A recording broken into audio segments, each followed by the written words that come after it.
Let's kick it off. I'm your host, Steve, and I'm joined today by Ed Barker from the No Question About That podcast. So first of all, Ed, thank you very much for joining us. I know you've been busy in the summer traveling and you've found time for us, and we've been trying to do this pod for a little while. So yeah, I'm delighted to have you on. So Ed, first of all, I just want to say massive congratulations on crashing through 1,000 podcast episodes. Like, that's an unbelievable achievement. We're approaching 100, and it's been a slog, and we've been doing it with better tech and stuff in terms of how tech is modernized. You started back in the day, so yeah, just give us quick overview of No Question About That and how it feels to break through 1,000 episodes. Sure. Well, first, thank you for inviting me on. Really appreciate it. Yeah, it's changed a lot, actually. So when we started our first episode, so I used to record with a guy called Paul. People might know him from the internet. He sort of quit social. So if you're new to socials, you might not have met him. But we were childhood friends, and we just started. We were talking about football every week anyway. And one week he said, "Hey, look, why don't we just record this?" And so our first episode was recorded on, I recorded on my Nokia N95. We were just talking over the phone and then recorded it on Auphonic, the free app. Yeah. And just, I didn't know what the fuck I was doing at all. And it took me hours to edit. What year would this have been? That was 2009. That's 2009. We started the podcast. Yeah, I'd done a blog from about 2004, which had grown. It was called United Rant at the time. We changed it later as branding. But so we had an audience inbuilt, but most of it's just kind of organic, just chatting, and on Twitter mainly, just telling people what we're doing. Had no idea what we're doing. If you go back and listen to episode 1, it sounds like shit. It's edited badly. Yes. Eventually, a guy called Tom Jenkins, who's a pro sound engineer, wrote to me and said, "Hey, love your podcast. Hate how you edit it. Can I help?" Yes, sort of thing. It. And so we did that, and we started a Patreon at the same time so we could pay him, basically. Nice. And we were inconsistent. You've done fantastic to get to nearly 100 episodes in so short a time because, it's a lot of work, right? And we'd record once a week, and then it might be 3 weeks until we recorded. Paul had a busy job. I had a busy job. I was traveling around the world a lot, and we're inconsistent. It's really only since he left, and not because he left, but, coincidence that I've ramped up the amount of content and brought in a bigger team and all of that kind of stuff. And you can do more episodes then, I guess. Yeah, no, amazing. And I just had a quick flick of your website earlier. Obviously, you've got the Substack. You got some cool merch, which I didn't realize. You got a nice bucket hat on there. I've been really bad with the merch store. It's a thing me and Dan Harris were trying to put together, and it's really out of date. But I will. It is a plan. You've reminded me. I really do want to work on that. And the website, actually, I don't know about you, but I find it's such a pain to separately list the podcast on, because you're doing all the apps and stuff like that, and then to list on the website. So I'm quite a few episodes behind. I think I'm going to shift it to like a pod page or a Beamly or something like that does it automatic. Yeah. But I guess as a kind of, almost like a publication of NQAT, you've got your newsletters, you've got your pods, you built a proper media empire, united publication. Yes. Gary Neville, I'm coming for you. Yeah. Okay, cool. We'll get into the football then. So I want to start with the World Cup because I know you're US based as well. So I just want to get your overall take on how the World Cup was, and you can take that in any direction you wish. And especially since you're there locally in the US, how was that World Cup for you? I mean, honestly, reflecting back, I was pretty disappointed. I mean, they're separating out the football from the overall tournament. I mean, the football, obviously, England did. They were so close. And I'm definitely a fair weather England fan in that I get much more excited when tournaments come around than just for qualifying or anything like that. So I can't pretend to be the biggest England fan at all. But they were close. The actual tournament. So the way I thought it was going to work was I don't know whether you were around for London 2012, went to much of that. I went to dozens and dozens of events, and it was fantastic. The ticket prices were reasonable. You could get on the website late at night and book anything for the next day. I went to something every day, multiple things a day. It was awesome, right? Festival feel, people from all around the world. I thought it was going to be like that. And other tournaments that I've been to have been like that. And this wasn't at all. And I think it's partly because it's so spread out. But also the prices, as well documented, were just horrendous. So I couldn't find anything in Seattle, for example, for under $400.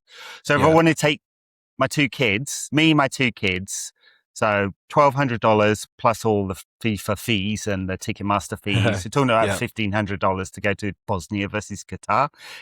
It's really hard to justify it to the wife, basically. Yes. So I ended up going to no games, even though I got, especially for the England game, people were offering me tickets and stuff, and I really wanted to go. And she was like, "Are you mad? You're going to spend $2,000 on a ticket? What are you talking about?" You know. And so I couldn't justify it. And in the city itself, there was a big festival atmosphere for the USA games. So US played twice in Seattle. 150,000 people turned up in the center of Seattle for the first one against Australia. Big, massive. You've been to big tournaments, like when England are playing and it fills up and stuff like that. That was awesome. Although I wasn't supporting the US, you know. Yes. So, But it had a great feel. For the rest of it, you could barely tell there was a World Cup on unless you were by the stadium. Like there was no branding anywhere. They cut back on all the fan zones, as did most cities around the US because of the costs. FIFA wasn't sharing any of the costs. Yes, It was incredibly expensive. It was great for the diaspora and this is the best of the US, right? Every country on the planet lives in the US. Right? That's what it is. For all the current administration wants to change that. Like, that was it. And so if it was your team, you spent the money to go, whatever it costs, right? You know, if it wasn't, it felt very disconnected from the communities. And maybe it was different in different cities, but Seattle's one of the best because the stadium's right in downtown. You can walk from anywhere basically. And so it should have been the best festival feel, and it just wasn't. And that was disappointing. Interesting. Yeah. Okay. So like, me and my brother Ash, who comes on the pod as well, we basically, I mean, we probably years out, you're looking at like US, World Cup in the US, everyone talks about 94. I was 2 years old back then, so I don't really remember it, but you hear about it like, 94 in the US.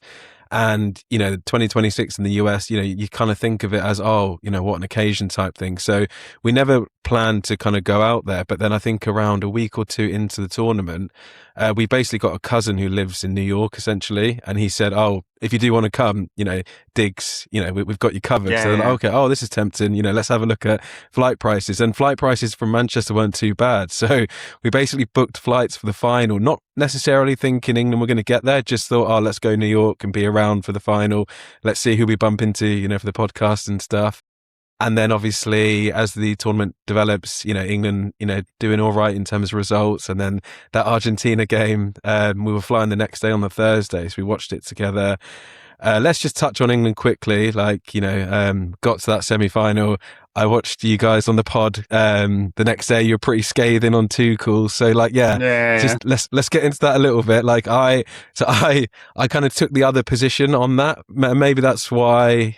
Maybe I did it deliberately, just to just cause some debate. I actually went on Talk Sport the next day and spoke to Simon Jordan about Tuchel because it basically I looked on social media as soon as we got knocked out.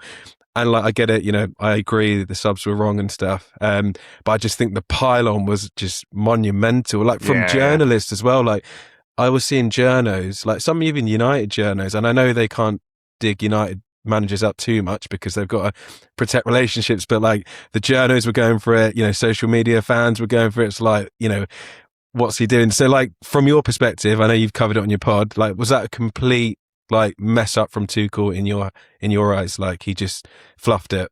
Yeah, I mean, I guess we're a month past it now, a month and a bit past it, and the emotions are running less high, and we can go, look, Tuchel's a good manager. We know what he is, right? He's got a great record in tournaments of different flavors, and we know he knows how to. He's one of the best thinkers about the game, especially in game. And I think that's partly why the reaction to what he did in game there was so strong because he just called it wrong. I mean, he said afterwards, he gave us a clue into his thinking. They got passive, right?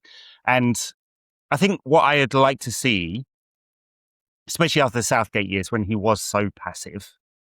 Yeah. For just quickly on Southgate. Like, what was your position on Southgate? Because I defended him a lot. I thought he got a lot of unfair stick. What was your position on Southgate? Yeah, I think two things are true at the same time with Southgate. One, that he changed the culture of the England team massively, and without him, they wouldn't have reached 2 semi-finals and the final, right? And he did that. And at the same time, when England had, especially in the later years when they had so much talent, he was still playing underdog football. And I think I found that frustrating, that I'm like, you've got some of the best players in the world, possibly the best number 9 in the world, an up and coming brilliant number 8 in Bellingham, all these attacking players. He had Rashford at his height and, all of this talent, and he was still playing like it was Middlesbrough away to United in the FA Cup or something. And I found that frustrating.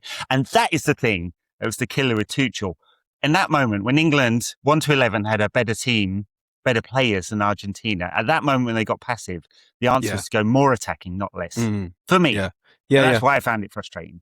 Not that, I don't know more than Thomas Tuchel, obviously. I'm just a fan spouting shit on the internet, but, it's like... Yeah, of course, No, I get that. And like I said, fundamentally, I agree with you. I think that was the right thing to do.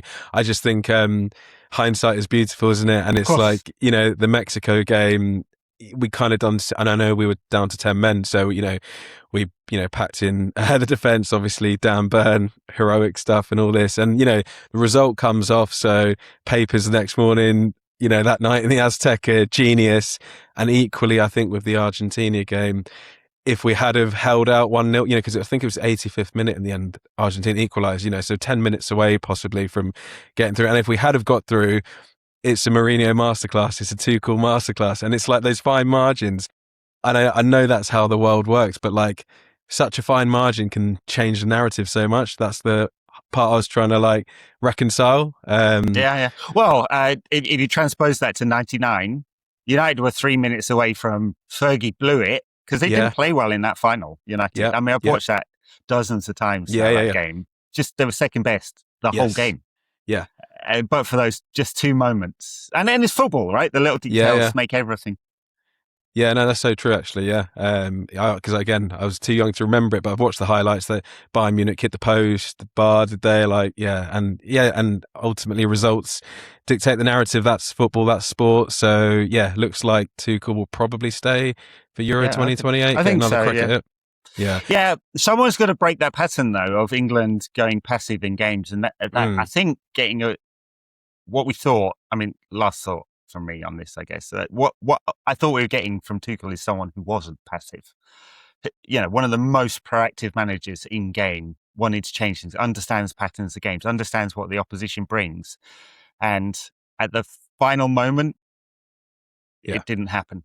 And that's the kind of crushing thing, because you're like, and of course England probably get smashed by Spain in the final. Right? Of course. But if you're there, you never know, right? There's still true. some hope. No, exactly. And I think, and to be fair, I think that's probably the part I was like, whoa, this reaction, because a lot of the journos and media, etc., were saying sack him, and I was like, that's a bit far, surely, because I get it, he probably has blew it, and especially when you kind of compare it to Southgate and what we're bringing Tuchel in for, it is those moments to make the right call, and you could argue he didn't, but then the narrative to sack him, I just thought first tournament, semi-final, tight game against Argentina, surely give him Euro 2028. That was pretty much my position, I guess. It's totally fair and reasonable. He just has to, given some of the comments from Kane and Bellingham afterwards, he has to show that he hasn't lost them and that they haven't bought into their, he's a bit of a loser, actually. And that, he's a big enough personality that I think he'll manage to do that. But my immediate reaction was that it's sackable. But of course, that's ridiculous and hyperbolic. I know that. I know that, but it's an emotional sport and we're all emotional afterwards, aren't we? Of course. And also, I think the other thing with sacking is, who you're bringing in. And at the time, now that Howe's available, I think that's very interesting. But, I don't know if that's the answer, but 4 weeks ago, who's the alternative, I guess, at that point. I find Howe to be even more underdog football, though. He hasn't, for me, he's not produced a side that goes out and attacks and says they're the boss since he was at Bournemouth. And that was when he was having the crazy tactics when they were scoring 4 and the opposition was scoring 3 and all of that, right? And he had such an overreaction to that time at Bournemouth that he was like, if I want to win football games, I've got to be a bit more, bit more reactive in how I play, a bit more defensively structured. And I feel like he's flipped too far the other way, really. Yeah. I know some Newcastle fans who say that as well. Like, if you don't want, if you're looking for attacking football, then Hal's not your man, Yeah. basically. So, yeah, it's interesting. It looks like Tuchel will probably get another crack, and then maybe Hal or someone else will come in if he doesn't deliver glory because it's going to be in the UK, isn't it? Euro It is, 2028 yeah. as well. Yeah. Yeah, so some home advantage there. Right. Okay, so going back to FIFA again, Yeah. obviously, we've discussed the tournament briefly, like, just quickly as well, like on the expanded format, like what did you make of that? Because there were some, nice stories in terms of Cape Verde, Yeah. etc. Like what did you make of the tournament? Yeah, I thought it worked out. I mean, I'm not one to want to praise FIFA at all, but I thought 48 teams worked out. Of course, there were a couple of games where it was, really skewed. I mean, really only the Curacao-Germany game, right? Yes, But yeah, for the most part, I thought the teams there, it was a bit hard to work out who would have been the expansion teams, but pretty much there were some great stories. I thought a lot of the smaller nations played well. Coaching is obviously, like, the quality of coaching throughout world football has increased massively. Some of that is down to FIFA because some of the money they give away through FIFA forwards, and that it's very small part. Gianni Infantino takes a lot of credit for that, and it's really a tiny little part. But so some of that has helped. I think the quality overall was very good. The only thing I thought didn't work was the third place head-to-head thing. So it's messy with the third place, and the head-to-head produced a few dead rubbers. And whereas if it had been goal difference, so for example, Turkey, they won their final game, they had no chance of getting through. That doesn't make any sense.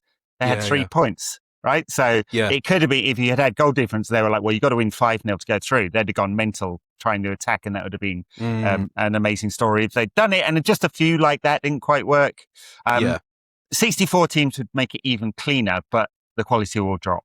Yeah. Like, it would be a massive, and you get another 24 games, which is like quite an issue. Yeah. No, that's it. And I think, like, you touched on it there, like, leading into the tournament with the expanded amount of teams, I was pretty skeptical and thinking, it's another money grabbing scheme from FIFA, which it was. But yeah, in terms of how it worked out, I do think, it did work out okay. Definitely some refinements that can be made, like you said there. So in terms of that skepticism about FIFA, I think it's fair to say it's not unjustified. And Gianni Infantino proved that to us with his proposal. It wasn't even a week, was it, after the final? In fact, I heard he wanted to announce it the day before the final, I believe, and had to hold back essentially. And from what I've read, he was at the final bragging about it, and that's kind of how it got leaked. So this proposal, Ed, I know you know your finances. Just give us your high-level take on the proposal as a whole. Yeah, how it worked and your thoughts on it. I mean, right, from a financial point of view, it's a disgusting deal.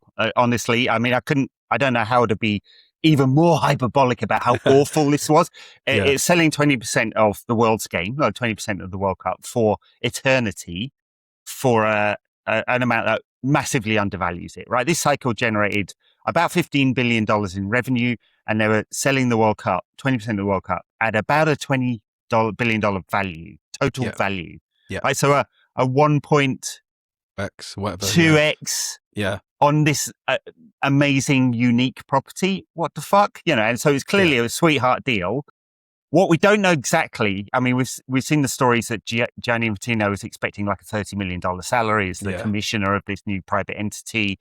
We don't know how many points he was getting on the deal. So was he getting equity? I imagine so. So it might have made him many, many, many millions more. And then it was who he was selling to, right? Josh Kushner. So he head of a private equity fund. He's obviously the brother of Jared Kushner, who is President Trump's son-in-law. His fund is more typical. It's a private equity fund, right? Jared Kushner's fund is basically a way of governments, sovereign wealth funds and governments buying their way into the favor of the Trump administration. I mean, I don't know how to, it'd probably get me deported talking like this, but I don't know how you'd characterize it differently. $2 billion of that fund came from Saudi Arabia. Right, the Qataris are in, the UAE are in, like every despotic government you could think of, and it's just so dirty. So it was the price they were selling at. It was a sweetheart deal for his mates. No wonder that Trump has come out today saying it'd be mad to sack Gianni. I mean, QED, right? They're all together. It took him a while though. It took him a couple of weeks. It did. Yeah, it did. Well, Trump normally drops people who he thinks are not useful anymore. So maybe you think there's a thinks And there's a bit he more knew nothing juice to about squeeze. he knew nothing about this proposal, right? Oh, If you yeah, listen to right, what he yeah. said. Oh, yeah, of course, yeah, I totally believe him, yeah. So I thought that was disgusting. And then there's just the lack of transparency, which is obviously well documented. The fact they were doing it on the sly, even his vice presidents didn't know anything about it. It was a year in the making. And he was just kind of trying to ram it through on a accelerated timescale with blackmail and bribery, right? So we'll blackmail the nations who say no by saying, hey, we'll withdraw funding for you. And we'll bribe the nations who say yes by offering $20 them million. $20 million, or in the case of, say, Mexico have come out, they're the only CONCACAF nation to come out in favor, like the promise of basically getting more World Cups in the future. And that's the other thing, right? It's not just that you've sold off 20% of the world's game. It's that the incentive then is to monetize it as much as possible. Where can you monetize it as much as possible? North America, right? It's, wealthiest, one of the wealthiest, but North America or Saudi Arabia or wherever like the money can flow in most, right? Of course that would happen. I don't think that's an irrational fear. You get private equity involved in any business. I mean, I've been there, right? Literally. Yeah. The duty, and like Infantino likes to talk about his fiduciary duty. The duty is to maximize the returns, right? So at a $4 billion input, they'll want 3 to 5x output. So all those nations getting money now, oh, by the way, they're taking money out later, right? And that is what has to happen. I always find it a little bit funny with Infantino talking about his fiduciary duty. It's not a private organization. Like, it's basically a social club, right?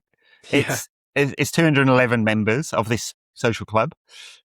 They decide how to go forward. There's no shareholders. Like, you don't have to report to the market. That's why he could be so stealth about it. Yes, you true. don't have a duty to maximize profits. You have a duty to do what the members of this collective organization want to do together, right? And so he just, of course, he misread the room, or he knew the room and he wanted to hide it from everyone. That's probably more likely. And it is just selling the game out for the benefit of him personally and his mates. Dirty and grubby. Yeah, disgusting. And like, from what I read, kind of, in the days/week after, he is going to go. It's just a question of how. He's basically had the opportunity to resign and leave on his terms, and he's obviously not willing to do that, and he's going to play the long game. So do you buy into that he will leave, or do you see a way where this squirmy guy can stay in? Sepp Blatter, from the initial investigation by the FBI to the time that all the subpoenas were served and on Chuck Blazer and Jack Warner and all the others that got arrested, up 6 years. Right. So 6 years of investigations, he managed to hang on. So I think Infantino won't. I mean, I could be proven wrong here, but look at the man and how he behaves. I don't think he's got any intention of resigning, and he'll take it through to the spring and try and squeeze a vote through with votes from Asia and CAF. Yeah. Maybe some of Australasia with the small nations there. Try and peel off a few from CONMEBOL, like that could do with the funding and put it to the vote and find out. Right, I don't see this as a man who's going to resign. But the bigger thing is, like, it's the structure of FIFA that's the problem, right? Yeah. In that it feels like a mafioso organization. There's too much power with the president and the FIFA council. But who employs the FIFA council? The president of FIFA, right? Yeah. And so it's just way too much power. And the funding mechanism should be a formula, not decided by one man, right? And I think that's what UEFA are pushing for. The problem is, of course, like, the spectre of colonialism is there always, right? And I do not blame a smaller nation from wherever in the world for looking at UEFA and going, you're only looking out for yourself. Because of course they will only look out for themselves as well, right? And Infantino's very, very successfully lent on that narrative and convinced the majority of the world to buy into the idea that equity is driven by one member, one vote, and that we can squeeze the wealthy nations who tend to host these tournaments for as much as possible for the benefit of the world. Now, I would argue without getting myself sued or deported, that people should go look into FIFA Forward and exactly where that money goes, and ask those like individual nations, why don't they publish transparent accounts? Like, show me the infrastructure you've built with that. Show me the coaches and the coaching programs you've built with that money. Show me the stadia and show me your accounts and who took the money. Get audited. Because, audited. Like, why won't they do it? Like, it should be, it's our game, right? The whole world's game. Why should it be opaque? If you're taking money from the FIFA World Cup and the other FIFA stuff, but mostly the World Cup, surely you should show where that money was spent and who got what salary and when and why and how they get appointed to that position. It shouldn't be local fiefdoms. You know, Chuck Blazer, who was the US soccer president, vice president, and president of CONCACAF for 20 years, right? He was just enriching himself. He was just literally taking money out of the pot for himself. You know, like, it's just unbelievably corrupt. And it seems to me the lesson that Infantino took from the latter years was that, you know, money in brown paper envelopes was small scale and easy to track. Massive scale grifting is much better for everybody. And he almost pulled it off. Almost. Yeah. Yeah, it's pretty scary. Like, it was a heist, basically, wasn't it? And but yeah, like you said, I think it's definitely a wider problem than Gianni Infantino. It's the way FIFA is set up. So even if Gianni Infantino goes, you'd want reforms within FIFA as a minimum, right? And it's like, who's going to drive that, I guess? Who can drive that? And I know UEFA are pushing quite hard, but can UEFA be trusted? Maybe more so than FIFA, but you know.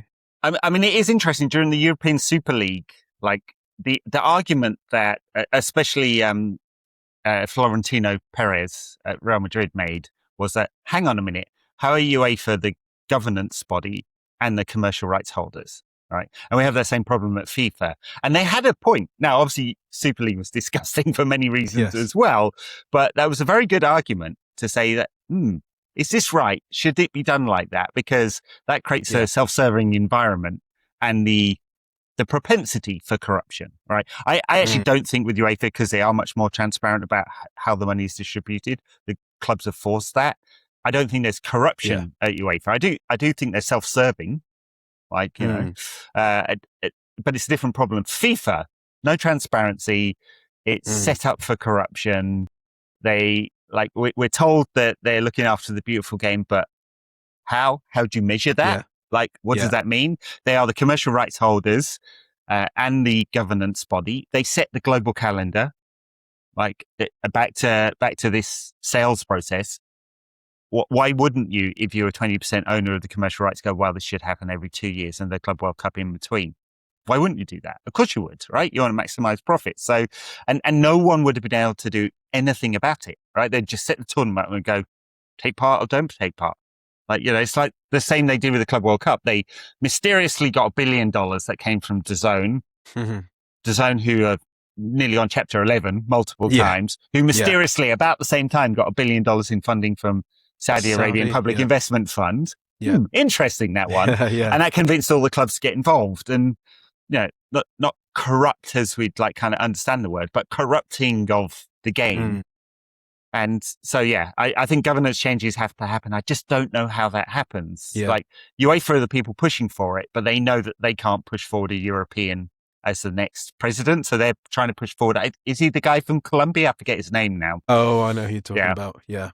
They want a neutral party, but then you're in the same position where that guy has loads of power. So it has to come with governance changes. And I'm not quite sure how that happens. Yeah, and that's kind of where I am with it as well. Like, it's not even just at, you know, the international level in terms of FIFA. I'm worried about where the game is heading in general, and this is where I want to move to next in terms of like club ownership as well, because obviously we're both Manchester United supporters. We've had an interesting 2 or 3 years with ownership changes. You know, 2023, the whole Qatar versus Ineos debacle, let's call it. I do want to rewind a few years back to that point, because remind me, I guess, like on your position in terms of where you sat on it. You know, it does seem like, I don't know, you're choosing between the best of two bad worlds maybe, but like, rolling it back to like 2 or 3 years, where did you sit on the whole Ineos Qatar debate? I mean, I was very, very suspicious of Jim Ratcliffe and what he's done. And part of the reason why I was very suspicious about him is that he's ex-private equity. Ineos is a roll-up company where they've taken distressed assets, merged them together and tried to find efficiencies. It was a distressed asset, not quite as complex as some of his other businesses. And I was a little bit suspicious about how he might behave like that. I don't think how you take a petrochemicals plant in Belgium that isn't producing enough value, and then merge that with a plastic pellet production line to create additional value. I don't know how that translates across to football club, right? So it's pretty suspicious. Although he did have the involvement in other sports, I guess. But yeah, that's the best point I was being told by my brother and us, who are my two co-hosts. They were pro Ineos, so that that angle that he has been involved in sports, I guess. Yeah. Obviously, they had Nice as well.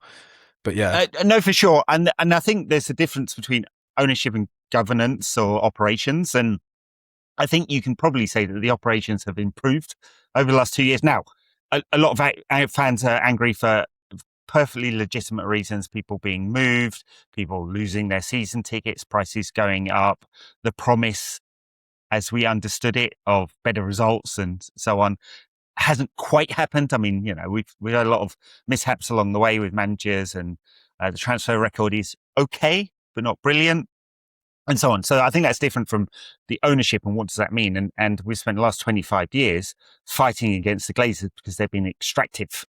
Now, Ratcliffe hasn't been extractive yet, although I suspect he won't be, because Ineos makes 60 billion euros a year in revenue. Now, it's a thin margin business, but 60 billion euros a year, it's a 60x in terms of value than United. More, in fact, right? So this is a small part of the portfolio, and he doesn't need the money. Yeah. He truly doesn't, whereas the Glazers absolutely did. So I don't think he personally would want to be extractive. Yeah. So where did I come down? Just on it, what about on his asset value, Ed? Like, obviously, I get it from out of the club, but he's obviously looking to grow the asset he put in. Absolutely. That's where he'd get his value possibly. That's where, and I think that's where most US private equity or family office people think. The Glazers were different in that they took dividends. They're the only ones who did it. Look at FSG at Liverpool. It's basically a private equity fund, but a family-owned office. They have not. I mean, it looks like they're selling part of the club to Jeff Bezos and a few others. That they're going to increase the valuation 5x, more than 5x. From the time they bought, way more than 5x actually. From the time they bought it to the sale process. You're right. Todd Bowley and Clear Lake at Chelsea probably thinking something different. They've had a very weird strategy, but the value of Chelsea versus the whole assets under management at Clear Lake is a tiny, tiny, tiny proportion. So they can kind of be experimental with this one, and not that Chelsea fans would like hearing about it like that. So, but when the way I came down to it, your original question was basically, I was very suspicious of the Qataris for all the reasons of sovereign wealth ownership in football. I think it's very destructive. Nothing against the Qatari people. I've been to Qatar. It's a very small nation state, which is basically run by the royal family and their supplicants, wider royal family. And, he may have been a private individual, but I didn't really believe you could divorce that from the states, right? And everyone I spoke to who really understands how Qatar works better than I did said, they know this is a state-owned bid. So I was very suspicious of state-owned bid.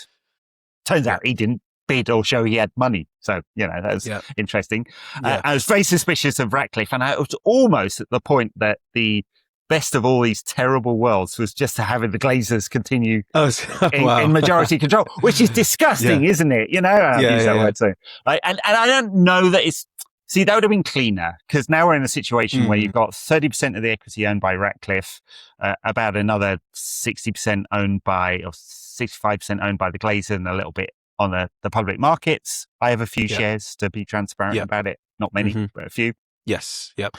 And that makes it very, very hard to get owner funding into the club, whether it's for just cash management or to owner equity injection to do transfers, or whether it's to fund a new stadium. Just makes it really, really hard, because Ratcliffe can literally afford to dump a few $100 million into the club and go, all right, I'm floating you this money. You don't need a loan from the private markets. Use this to spend on transfers or upgrade Old Trafford or build the new stadium from cash. He's literally rich enough to do that, but he'd be just handing money to the Glazers. Like no one does that, right? He'd be just giving free money to the Glazers. And this just doesn't, because of the value of the asset would increase. And that just doesn't happen. So, although the operations have improved a little bit over the last 2.5 years, I don't know how we get out of this if it's not a full buyout by Ratcliffe or a third party, right? We are in this bind where the debt will remain forever and it will just be serviced. We're going to have a new vehicle to build the stadium. Right? It won't be on United's books. It'll be a new vehicle, Stadium Co. of some kind. That's going to have a couple of billion of debt and equity and mixed vehicles, SPV of some kind, right? There's no end to it until the Glazers fuck off. And that's really unclear because they appear to not want to and they vote as a bloc. Yeah. Yeah, and I guess in terms of what you mentioned there about Liverpool, the consortium that looking to acquire a minority stake sounds about 30%, and I read a valuation of $6 billion, possibly. Dollars. It's a little bit less than United was bought out for. And the last Forbes table had United a couple of $1 billion value more than the purchase price. It's all theoretical, but yes. It's just a little bit lower value than the United. Okay, fine, because obviously from what we read, and I know, from the reports, Qatar Sheikh Jassim never provided proof of funds, but from what we've read, United or the Glazers were pushing for a valuation. I've read anywhere from $6 to $8 billion. Yeah. Seems like they wanted more. Yeah, they got a great price though, $33 a share. And at the time, United were trading at like 12, 14. I mean, it was before the sales process at 12 and it went to 14, 16. I think we're above 20 at the moment. So you can see the markets are saying additional value has been created. Like this club has been stabilized. They've got the cash and debt position into a reasonable place that they can manage it. They're more successful on the pitch. You can see why the valuation's gone up. Yeah. They were looking for a bigger number and they could it might have been right as well. Because you can point to the Clippers sale, Washington sale, a few others that have happened recently in the US sports. Now, US sports are all in closed leagues, so generally they have a much higher valuation than UK or European sports clubs of any kind. Like an MLS club that produces $100 million a year in value, in revenue, less than that, actually, much less than that, would have a $3 billion market value. That makes absolutely no sense, but they're never under any threat of being relegated. Ever, right? And so you take away all the risk, you get a better value.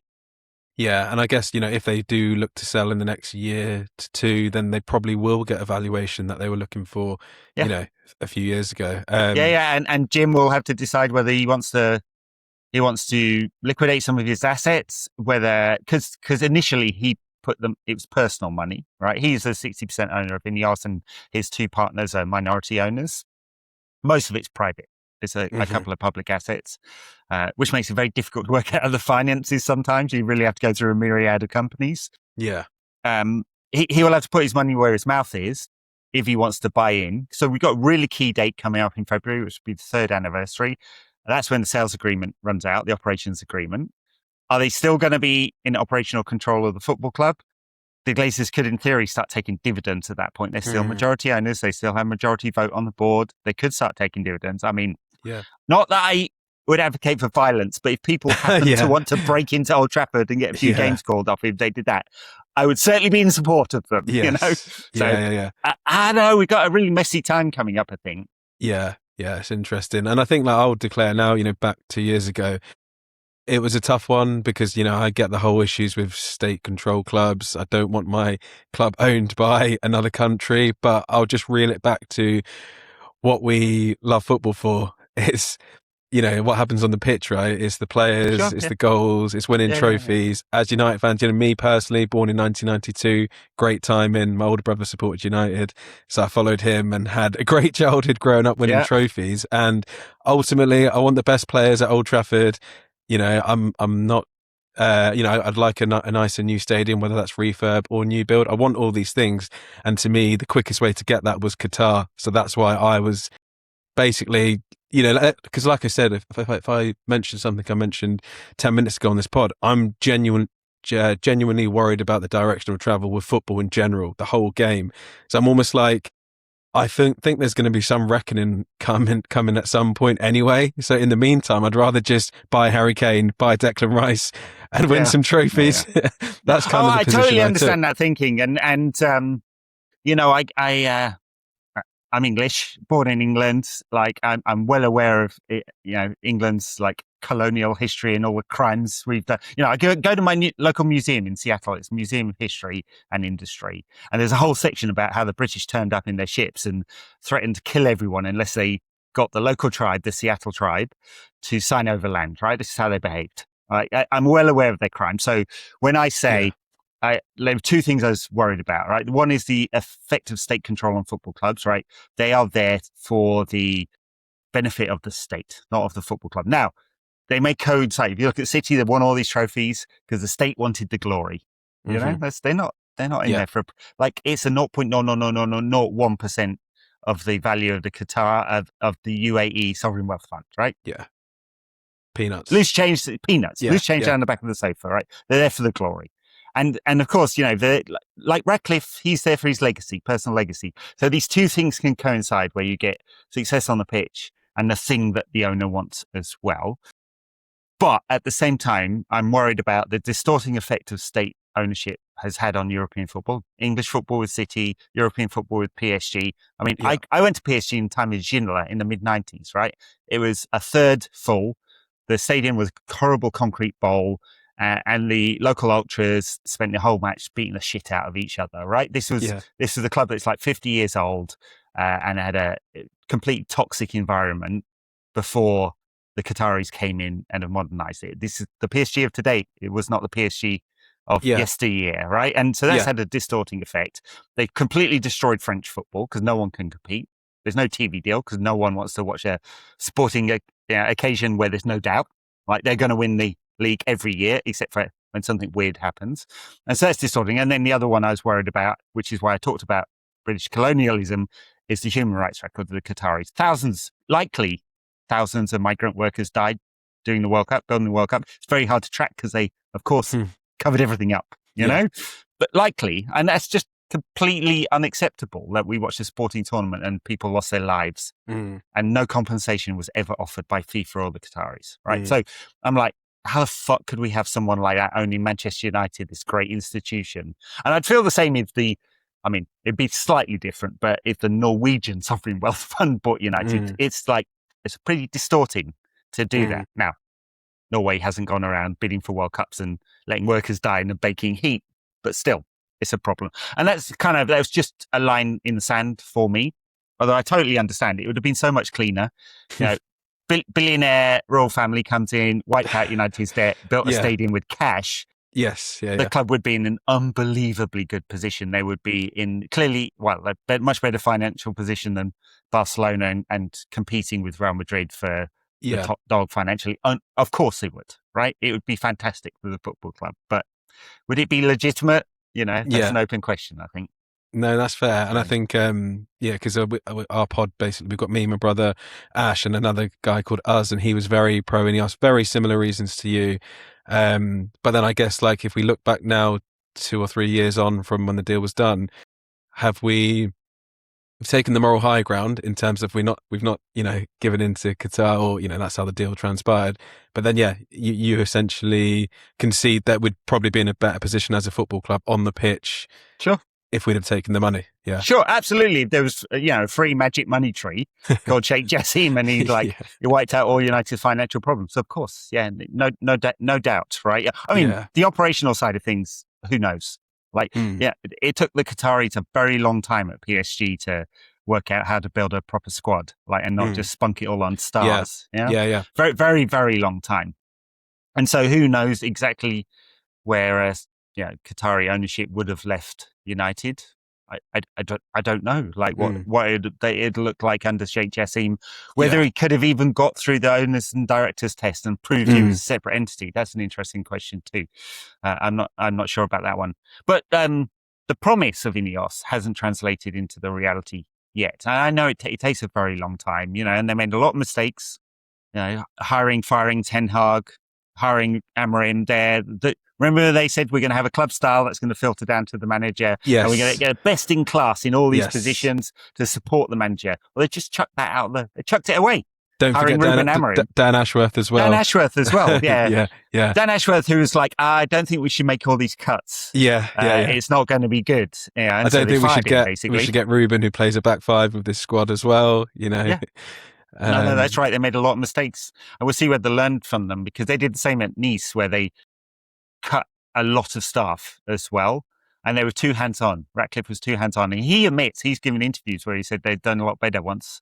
Well, he's now in the blind trust, but once he handed over control to local operators and stopped getting the fuck involved, Nice did better, right? Ineos, Lausanne, his other club, now that's a good case study in failure as well, because they've been relegated a couple of times. They're back in the top division now.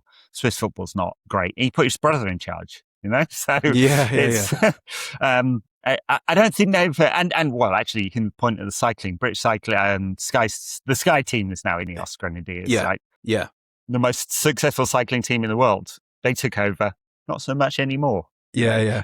Maybe because they weren't having jiffy bags, I don't know, but. You know, true. Yeah, no, that's true. And I think, to be fair, that's probably the element that's annoyed me the most with Ineos. Like, I get, you know, from a legitimacy point of view, you know, there probably are more legitimate owners or partial owners. It's the whole narrative they, you know, put across of best in class, becoming elite operators. I was really happy when they got Dan Ashworth because of his track record. You know, I think not just me, loads of United fans over 5-10 years have been banging on about a football structure instead of Ed Woodward walking around with banknotes. You know, we've been crying out for this. So when he got Ashworth in, I was like, fair play. And then obviously to then not listen to him, clearly Jim Ratcliffe is pulling a lot of strings, making a lot of decisions himself, football decisions, in my opinion. That's the part that really got to me over the last few years, just him stepping all over toes. Even with the cuts to staff, you could say that we were a bloated organisation and it was needed. I get that from a business perspective, but, you know, the way it was handled, you know, just lack of class, in my opinion. Yeah. And for me, agreed. Manchester United, like, you know, the values we've had over years, we should be a classy organisation with higher standards. And that's what's really disappointed me with Ratcliffe and Ineos. And, you know, I know we finished third and we're back in the Champions League, but that's because we had to sack Ruben Amorim after 2 months, and Carrick's done brilliant. You know, I think we've got a bit lucky in terms of how well we've done since Carrick has come in. And now we're in an okay position because we're back in the Champions League. So that's kind of my take on it. And I don't know where we're heading now, but, you know, we can talk about it, but that's kind of how I see it. It's pretty uncertain. You know, when the initial deal went through and you read the TikTok of the sales agreement, right? And it's got like line by line what was happening with each. And I find it amazing on social media how many people haven't even bothered to read that. You go on Edgar, it's the SEC website. They're all public documents. You just go read the transcript of each meeting, the decision process, and you know how they got to where they got to, right? So, and I would encourage everyone to do that because it gives you a sense of like, the motivations of each of the parties. Ratcliffe wanted control. He made a bid for 60% control. I don't know why it wasn't 100%. People go, we can't afford it.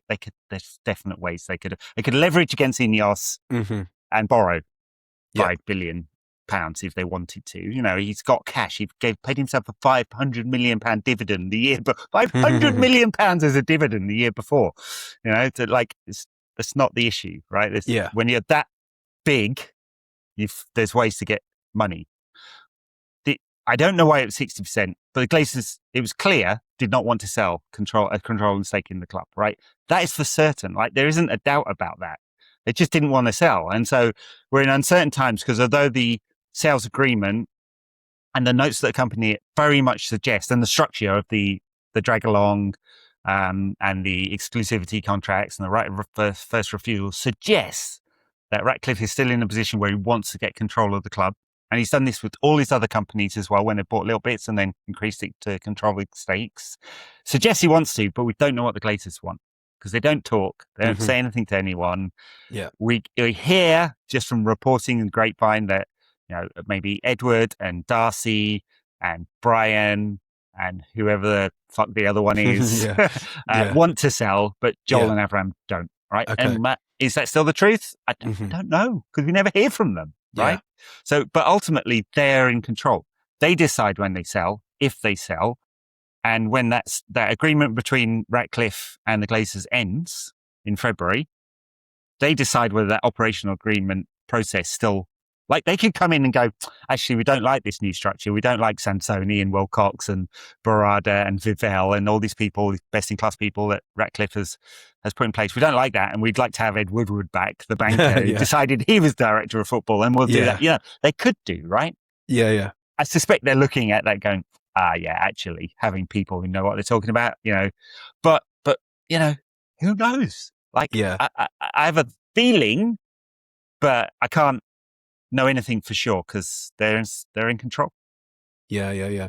And I think, like, I guess in terms of Carrick and coming in and getting into the Champions League, you could argue from an ownership perspective, if you want new owners, that may actually have not been the best thing, because the direction we were heading, 8th, 15th, and if we hadn't have got back into Europe, obviously the knock-on impact in terms of revenue, etc., that could have actually have been the best thing if you wanted to force new ownership. Now we've had a little bounce, and like you said, it's really uncertain because of that, right? Well, I mean, the reason why $300 million was part of that, so that $300 million extra was for 2-point-something% equity, but the reason why it didn't go into the Glazers' pockets and went into the club for expansion, renovation of Carrington, and a cash flow, basically, was because the business model which is gone now, right? Course, which is gone now. They've used it, right? They burned through it.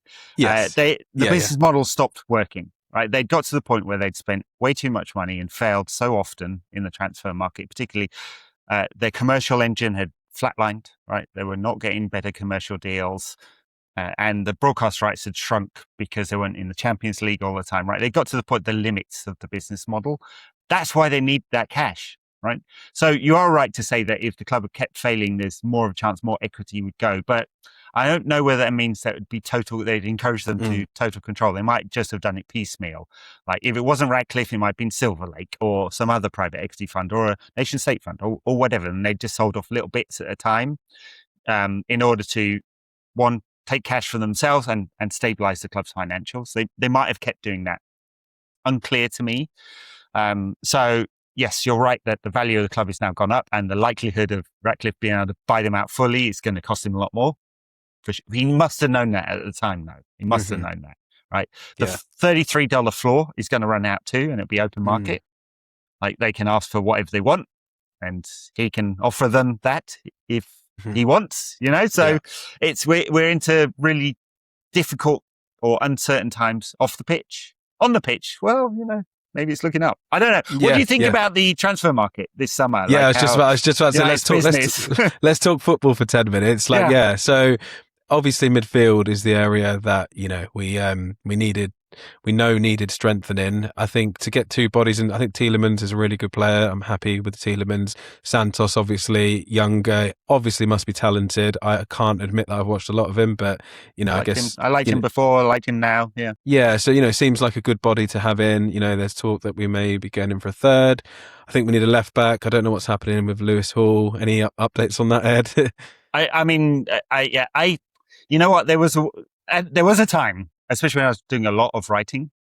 I guess I'm doing writing now again, but I had made a point to try and build relationships in football. So I was pretty friendly with the old United press office and a bunch of agents, and I'd get much better rumors on what was going on, and people would tell me stuff, and it's on the record so often. Like I got so bored with the total insatiable appetite for everything transfers. I've kind of just opted out of it. So I know you'll see, I don't really talk about transfers on Twitter. I don't do anything on the YouTube channel. I know that's from a content creator perspective, that's a terrible, terrible idea, right? You should just do it all the time. You should post a video every single day. Feed the algo. Yeah.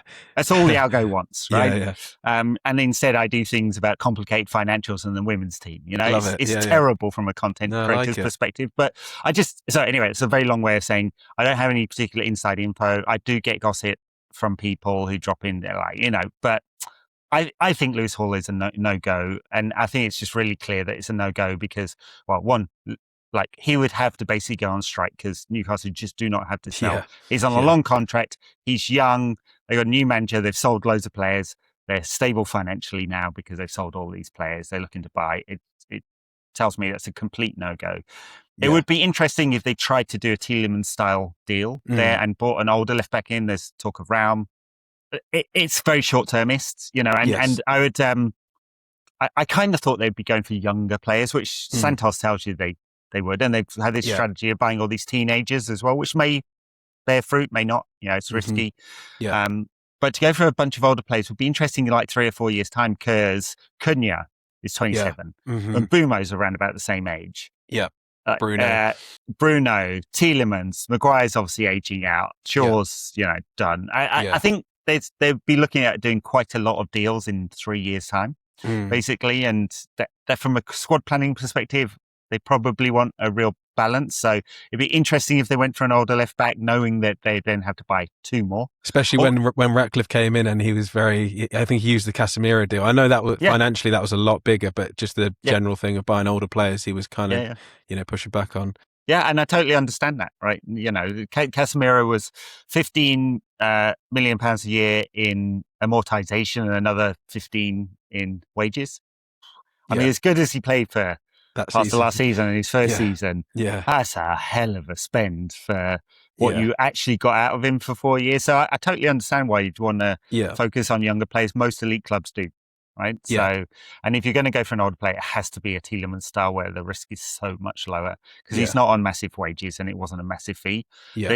They've hedged the risk by giving him a long contract, or his side of it. Like if he's not getting big wages, he's like longer contract, and they balanced it out like that. So I don't know. Transfer market's a kind of messy one. I definitely think they need another midfielder, because I don't think you can trust Mason Mount to stay fit, which is proven in the last preseason game. I really like him as a player, and it's funny. I've been talking about on this podcast years back. Like, why won't anyone try him at 8? Like, he's got all the skills. Physicality has always been the thing. Is he going to get bullied? Yeah, that's still a question. But if Michael Carrick's moving to a more possession forward, technical style of play, which I think he is. I think it's fairly clear with preseason that's what they're trying to do, more possession, right? It won't go from being quite reactive last season to we're going to 65% possession every game. Like, it's not going to be like that, Spain type, but there's a transition to that. Then you kind of understand they want technical footballers in there. They've got in Santos, Tielemans and Kobbie Mainoo. They've got 3 brilliant technical footballers. They haven't got someone who runs around a lot, kicks shins and eats up all the space. And I wonder whether there's an argument to say if you're going to have a really technical side, do you really need that? Like Spain in the World Cup, they didn't have anyone going around kicking shins. Just Rodri holding. Yeah. Just Rodri holding. He's not even a brilliant defender. There's no Busquets when it comes to defending. So they just had the ball. That's how they managed it, right? So, but United aren't there. And I know it's been said that Carrick's a big admirer of PSG. Who wouldn't be, So, and they're a very technical side that they don't really have anyone in central midfield that runs around kicking people at all. Like, they just hold the ball. Like, could we be PSG light? It's a big ask. Champions League, Premier League, 2 cup competitions, quite a thin squad still. Feels a big ask to do that. Could you do it with your second string if you've got 2 injuries in midfield? Like, could you do that if you had Mainoo and Mount in central midfield? Like, so I think that's why they need another midfielder, and probably someone who goes around kicking people. Yeah, that's the profile. Yeah, because like last season, obviously, not only did we not have no Europe, we got knocked out of both domestic cups first round, which I have 40 games. Yeah, which I have to remind people. And obviously, that Grimsby defeat was, a low of many lows. But 40 games, a minimum, pretty much you can have in the Premier League. So we need bodies, but also I want to put to you, I guess, something that's coming out of the fan base, which is we've bought 2 midfielders for in the region of 50 million. Why aren't we going for the 100 million Anderson, for example? Or, it seems like Spurs beat us to the chase on Fernandes. Like, we're Manchester United. I'll use the Gary Neville line. What's going on there?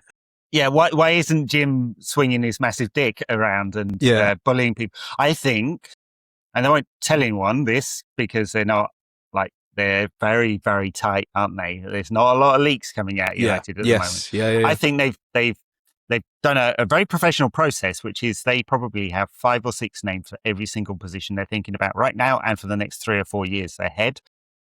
And they've got the data team on it, and they've got a very large scouting team. They've changed all of these teams, right? New head of scouting, new head of data, new head of recruitment, new Vivel, and they've got a price for every single player. And they basically said, this is our limit. Now, you could make an argument that they kind of misread the market, or the marketers, they can't control the market. They can control what they do, but they can't control the market. And they're probably surprised that Spurs dropped £185 million on Tonali and Fernandez, and that's kind of distorted it, and it's thrown off their strategy this summer. So there's money. There's no doubt there's money, right? Cash is not a problem. Right? It was a problem a little while ago, but they borrowed another 100 million and they've stabilized the finances by, unfortunately, firing loads of people at United. Yes. Right. So, well, what's your guess in terms of how much you think is in the pot left for this summer from a transfer fee perspective? The thing is, like, it's not just cash, and I mean, I know this is obvious, and people are kind of getting used to talking football finance terms now, but quick plug for your finance podcast as well. United Incar Finance podcast with Jamie Bajwa, who's brilliant. His Substack is great. Director's Inbox and Subprime Goals. He does 2 of them. They're both really good reads on football finance. But basically, squad cost ratio, new rules that are coming into place, forces you to think of transfers, wages, and agents' fees all as the same thing. It doesn't, like, whatever the balances you choose, they're all the same thing. And in that scenario, United are well under their 70% cap, right? And they could easily spend another 300 million this summer and still be under the cap, right? They'd like a few sales, I think, to make sure that it wasn't too tight. So and that 300 million number, you're saying for the total of transfer fee, wages, and agent fees, right? Yeah. Okay. And you spread it out over 5 years. Yeah. Typically. 5-year contracts, right? So it doesn't and it has a knock-on effect down the line in that you will get, that's going to tick over the 5 years, and what you spend next year will also add to it, and what you spend the year after will also add to it. Yeah. And I'd had about £200 million in historic transfer fees they had to pay over this 12-month window, right? So that is just to say, I think they're being very careful. They have a price they have. They don't want to make really expensive mistakes, and that's made them quite cautious. Right. I don't quite buy into the narrative, and I could be proved completely wrong in 3 weeks' time, that there's no money at all and they're going to leave Carrick short. And this is, what they typically did under the Glazers when they qualified to the Champions League. They don't spend any money. When they don't, they spend money. I don't necessarily think it's that. But I do think they don't want to make a big expensive mistake now, and they don't think they can win the league this year. Yeah. So they're like, what is going to get us in the top 5?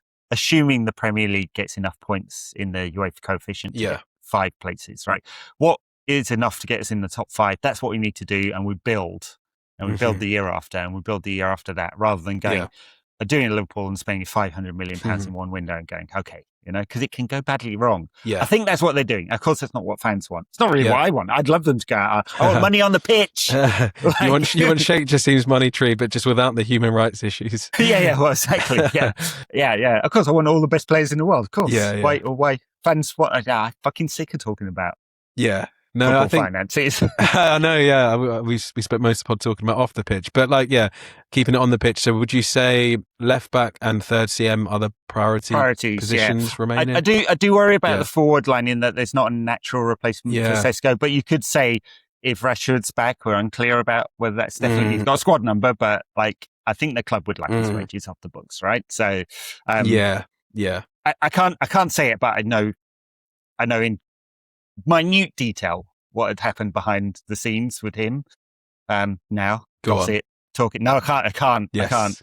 I can't. Go on. But let's assume Rashford's back. You've got Mbeumo Sesko can also play up front as well. Xerxes, I think they'd like to find a buyer.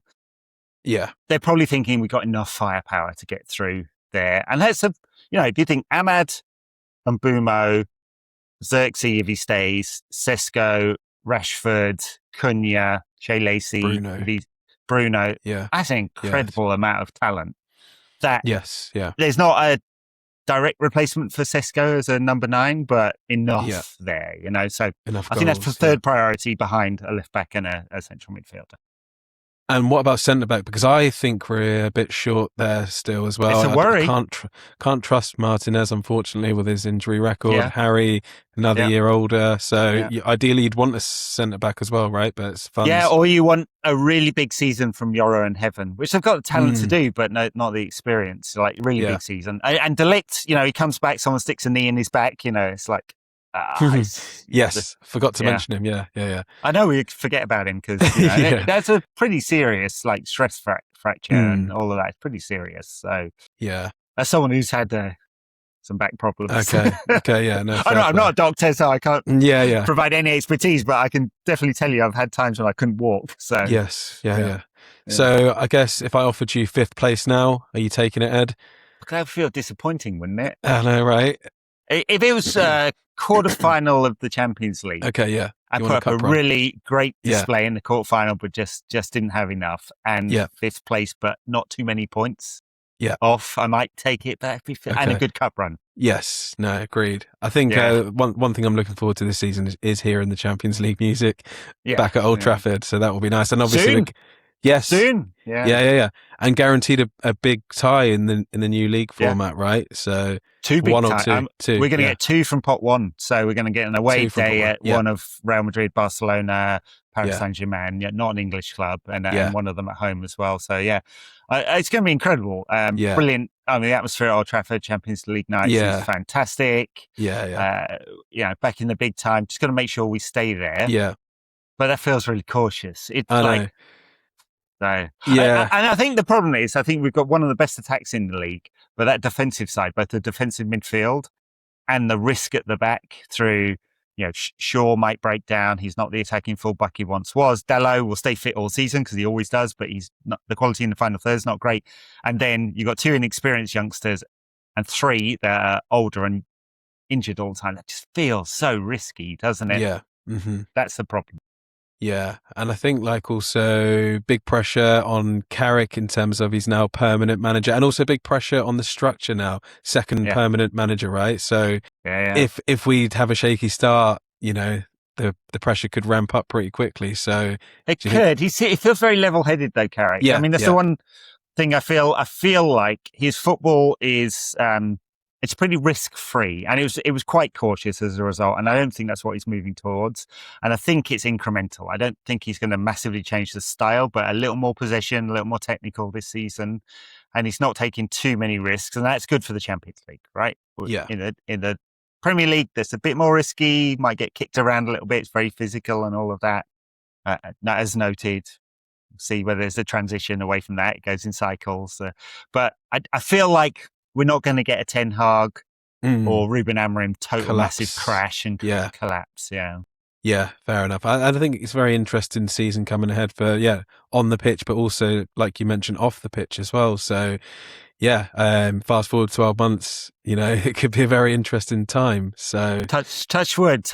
Yeah, you could definitely, if you want to be really negative and cynical, you could definitely paint a picture of how it all goes wrong. But I don't think it will be catastrophic. I hope in 12 months' time we're not back here going, what a titch you made of yourself on that podcast. Well, that's the beauty of the game, right? We give our opinions and then we get made to look right or look foolish. But I know. Put ourselves out there. Putting that out there, you're bound to. I mean, if people want to go find it, I wrote a piece for The Guardian in November 2005. When I was very angry with Fergie for supporting the Glazers. He was the week after he said they were great owners. I was like, mad.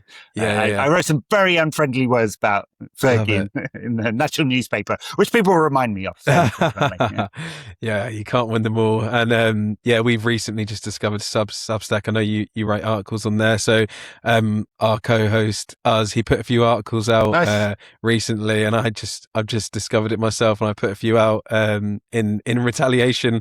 Let's say so. Let's just wrap up then by telling us where people can find your work. Obviously, you've got the podcast, you've got Substack. Just tell us. I mean, so it's no question about that. You'll find us on podcast apps, Apple, YouTube as well, Spotify, YouTube. I've never quite worked out the YouTube algo, so get a very low number of views on YouTube, especially if I put anything about the women's team or finance. Doesn't always do well. I mean, it's fine. It's very odd that if you've got any secrets, any YouTube experts out there want to tell me how to make this work. We're very low numbers as well, but we love it. We're just going to keep doing it because we enjoy it. So we'll exactly. Labour of love, isn't it? The Substack, I tend to, as Paul tells me, like, why are they so bloody long, Ed? I don't know. 2,000 to 3,000 words is my natural length. I can't help it. Fair enough. So I tend to do deep dives on a topic. And it's all sorts. Not everything, Ed, in life can be delivered in a 30-second reel, right? Sometimes you require a bit of substance. That's fine. Apparently, yeah. Yeah. All right. Cool. All right. Thanks, Ed. And thanks everyone for joining us on this episode. And we'll catch you on the next one.